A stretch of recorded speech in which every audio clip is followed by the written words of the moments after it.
राष्ट्रीय सम मेधा छात्रवृत्ति परीक्षा यानी एनएमएस एग्जाम की तैयारी कर रहे सभी छात्रों को मेरा प्यार भरा नमस्कार। मैं हूं श्रवण कुमार सागर। इस वीडियो में हम आपके लिए लेकर के आए हैं सिविक्स का नोट्स पार्ट 2, क्योंकि पिछले वीडियो में मैंने सिविक्स का नोट पार्ट 1 बता दिया था।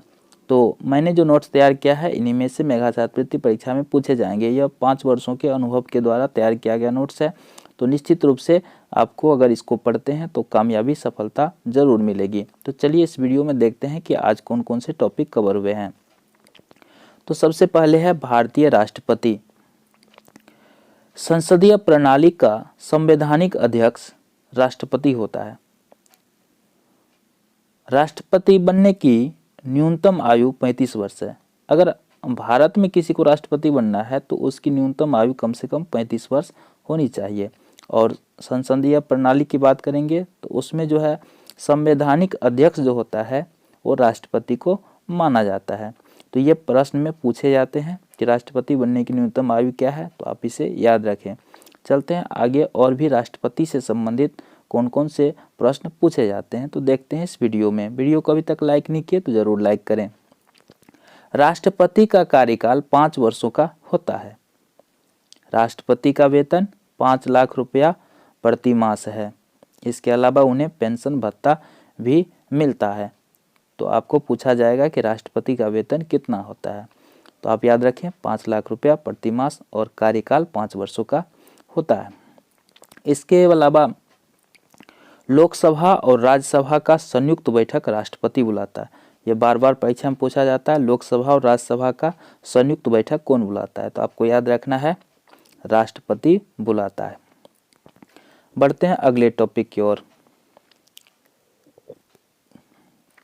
अगला टॉपिक है राष्ट्रपति सर्वोच्च न्यायालय के न्यायाधीशों की नियुक्ति करता है। अगर काम की बात करेंगे तो सर्वोच्च न्यायालय का जो न्यायाधीश होता है उसकी नियुक्ति करना यह राष्ट्रपति का काम है। राष्ट्रपति राज्यपाल की भी नियुक्ति करता है और राष्ट्रपति राज्यसभा के 12 सदस्यों को भी मनोनीत करता है, यानी 12 सांसद को बनाता है।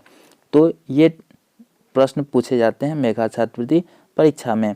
बहुत सारे अन्य प्रतियोगिता परीक्षा है जिसमें कि भी इस तरह के प्रश्न पूछे जाते हैं। तो अगर आप किसी भी प्रतियोगिता परीक्षा की तैयारी कर रहे हैं तो आप इस वीडियो को देख सकते हैं और आपको बहुत सारे क्वेश्चन का जवाब मिल जाएगा, चाहे आप किसी भी प्रतियोगिता परीक्षा की तैयारी कर रहे हैं। तो चलिए राष्ट्रपति से संबंधित अगले टॉपिक की ओर बढ़ते हैं और देखते हैं कि क्या है। चैनल पे नए हैं तो सब्सक्राइब करना ना भूलें, क्योंकि आपको बहुत ही इम्पोर्टेंट नॉलेज इस चैनल के माध्यम से मिलता रहेगा। राष्ट्रपति अपना त्यागपत्र यानी रिजाइन अगर देना चाहे तो उपराष्ट्रपति को सौंपता है। भारत का राष्ट्रपति नाम मात्र का प्रधान होता है। संवैधानिक रूप से तो यह प्रधान होता है, लेकिन वास्तविक शक्ति जो होता है वो होता है प्रधानमंत्री के पास। तो इसीलिए कह सकते हैं कि भारत का राष्ट्रपति नाम मात्र का प्रधान होता है, क्योंकि वास्तविक शक्ति तो प्रधानमंत्री के पास होता है। अगर राष्ट्रपति को अपना त्यागपत्र देना हो तो वह उपराष्ट्रपति को सौंपता है। तो यह प्रश्न बार बार पूछा जाता है कि राष्ट्रपति अपना त्यागपत्र किसे सौंपता है, तो आपको याद रखना है उपराष्ट्रपति को। बढ़ते हैं अगले टॉपिक की ओर। तो चलिए देखते हैं क्या है। आप सलाह सुझाव दे सकते हैं कि ताकि और बेहतर बनाया जा सके। भारतीय उपराष्ट्रपति। अब चलते हैं उपराष्ट्रपति से संबंधित टॉपिक पर। तो भारत के प्रथम उपराष्ट्रपति डॉक्टर सर्वपल्ली राधाकृष्णन थे। तो ये भी पूछा जा सकता है, इसलिए मैंने इस टॉपिक को भी कवर कर लिया। उपराष्ट्रपति का कार्यकाल भी 5 वर्षों का ही होता है। जिस तरह से राष्ट्रपति का कार्यकाल 5 वर्ष का होता है, उसी तरह से उपराष्ट्रपति का भी कार्यकाल 5 वर्षों का होता है। तो अगर आपको वीडियो अच्छा लगता है तो नीचे कमेंट बॉक्स में कमेंट जरूर करें, ताकि हमें भी हौसला बढ़ सके। बहुत मेहनत से आपके लिए ये वीडियो लेकर के आते हैं, तो कृपया आप वीडियो को पूरा देखा करें। और इस क्वेश्चन को आप नोट कर सकते हैं और याद भी कर सकते हैं अगर आपको प्रतियोगिता परीक्षा में सफलता हासिल करनी है तो। चलते हैं अगले टॉपिक की ओर। तो अगला है उपराष्ट्रपति संसद के दोनों सदन वाले निर्वाचक मंडल द्वारा चुना जाता है। तो परीक्षा में इस तरह से पूछा जाएगा कि उपराष्ट्रपति का चुनाव होता है, तो यहाँ पे याद रखना है संसद के दोनों सदन यानी लोकसभा और राज्यसभा के निर्वाचक मंडल द्वारा उपराष्ट्रपति का चुनाव होता है। उपराष्ट्रपति राज्यसभा का अध्यक्ष होता है। यहाँ पे प्रश्न पूछा जाता है कि राज्यसभा का अध्यक्ष कौन होता है, तो यहाँ याद रखना है कि उपराष्ट्रपति राज्यसभा का अध्यक्ष होता है। इसके बाद उपराष्ट्रपति का वेतन 4 लाख रुपया प्रति माह है।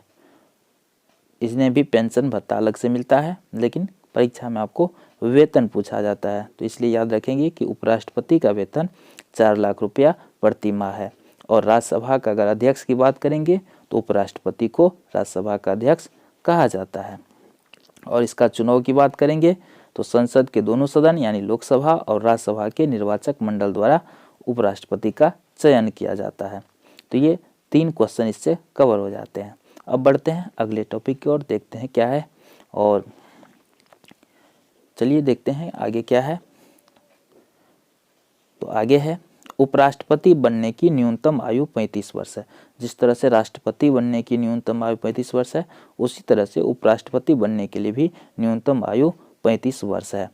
और साथ ही एक कंडीशन और है कि उपराष्ट्रपति बनने के लिए राज्यसभा का सदस्य होना अनिवार्य होता है।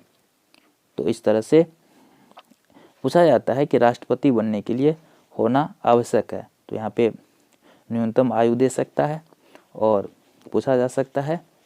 तो इसमें याद रखना है कि राज्यसभा का सदस्य होना अनिवार्य है और न्यूनतम आयु 35 वर्ष होना अनिवार्य है। तो इस वीडियो में इतना ही। पार्ट 3 लेकर के आएंगे बहुत जल्द ही। तब तक के लिए आपका